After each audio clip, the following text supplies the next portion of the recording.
Good morning সবাইকে। সবাই কেমন আছো? আশা করি অনেক ভালো আছো। অনেক দিন হয়ে গেল কোনো রকম ব্লগ করছি না, তার একটাই কারণ, সামনে কিন্তু রয়েছে আমার ফাইনাল এক্সাম। দেখতে দেখতে 3টে বছর তো কাটিয়েই ফেললাম, আর মাত্র রয়েছে কয়েকটা হাতে গোনা দিন, যার পর আমরা সবাই আবার আলাদা হয়ে যাব। জানি না আবার কখনো একসাথে হতে পারবো কিনা, তাই চেষ্টা করছি যতটুকু টাইম একসাথে ঘোরা যায়। প্রতিবারের মতো এবারেও আমি আর অঙ্কিতা বেরিয়ে পড়েছি। এটা কিন্তু আমাদের একদমই প্ল্যান ছিল না, সাডেনলি প্ল্যানগুলো সত্যিই কিন্তু হয়। আগে থেকে আমরা যদি কোনো রকম প্ল্যান করে রাখি তাহলে কখনোই সেটা সাকসেসফুল হয় না, তাই আমরা সাডেনলি প্ল্যান করি আর সাডেনলি ঘুরতে বেরিয়ে যাই। তো দেখো এখন আমরা টোটোতে করে চলে যাব বারাসাত স্টেশন। আমরা ট্রেন ধরে সোজা যাব দমদম, ওখান থেকে একদম মেট্রো নেব। আর যাওয়ার সঙ্গে সঙ্গেই ট্রেনটা পেয়ে গেছিলাম, যেহেতু বারাসাত শিয়ালদার লোকাল ছিল। ভিডিওটি স্কিপ না করে শেষ পর্যন্ত দেখতে থাকো।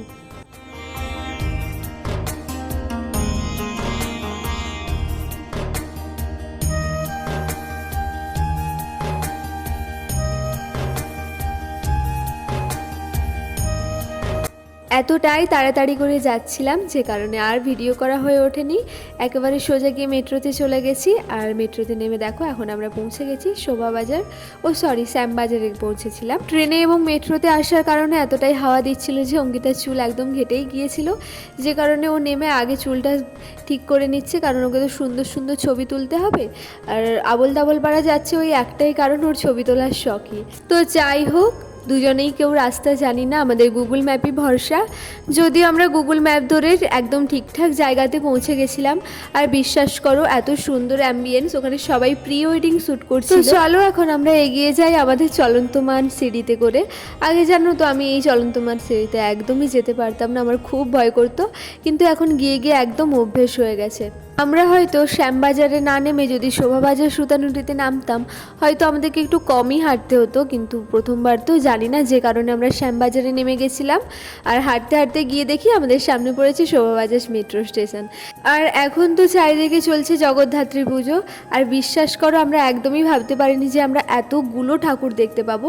আর ওখানে না এত পুজো হচ্ছিল চারিদিকে, এমনকি আমরা প্যান্ডেলের মধ্যে দিয়ে আমাদের ডেস্টিনেশনে পৌঁছেছিলাম। আর সত্যিই হয়তো আজকে ঠাকুর দর্শন আমাদের ভাগ্যে ছিল, যে কারণে আমরা অনেকগুলো ঠাকুর দর্শন করেছি। এবারে একটা কথা বলি, আমরা না জানতামই না যে আমরা হাতিবাগান বাজার দিয়ে পেরিয়ে যাব।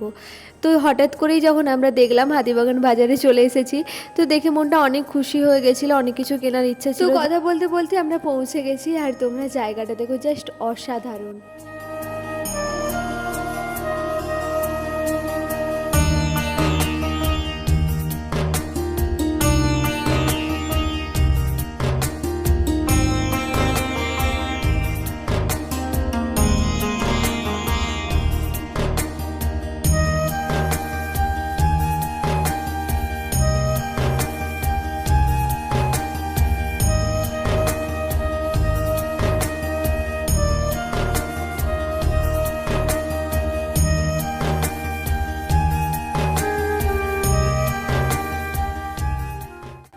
চলো, দিনের আলো থাকতে থাকতে আমরা খুব সুন্দর সুন্দর ছবিও তুলে ফেলেছি, আর দেখতে দেখতে সন্ধেও নেমে এসেছে, আর আমাদের যাওয়ার টাইমও হয়ে গেছে।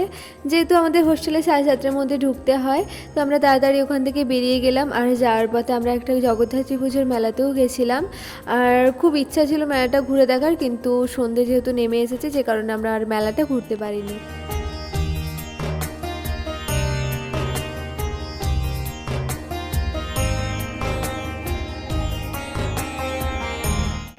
সেই কখন দুপুরে খাওয়া দাওয়া করে এসেছিলাম, অনেকটাই খিদে পেয়েছিল, আর ঠিকঠাক মতো ওখানে খাওয়ার পাচ্ছিলাম না। আর গরম গরম জিলিপি দেখে তো একদমই মন থামেনি।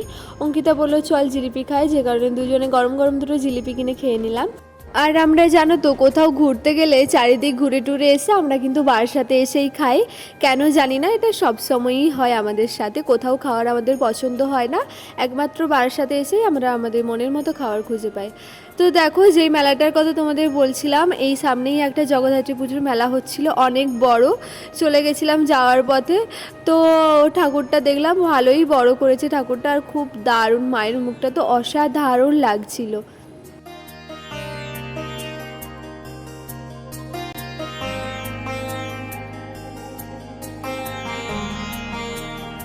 তো কথা বলতে বলতে এতটাই ঠান্ডা লেগে গেল যে কারণে কথার ধরনটা হয়তো এরকম লাগছে। তো ফাইনালি মেট্রো চলে এলো আর আমরা কিন্তু দমদমে গিয়ে একেবারে সঙ্গে সঙ্গে ট্রেনও পেয়ে গেছিলাম। তো আজকের ভিডিওটি তোমাদের কেমন লাগলো অবশ্যই কমেন্ট করে জানিও। আর আমরা চাপাটালিতে এসেই ফালুদা খেয়েছিলাম, অসাধারণ টেস্ট ছিল। আমি ম্যাঙ্গো ফ্লেভার নিয়েছিলাম। তো তোমাদের ভিডিওটি ভালো লাগলে লাইক কমেন্ট শেয়ার করে দিও এবং চ্যানেলে নতুন হলে চ্যানেলটি সাবস্ক্রাইব করে দিও।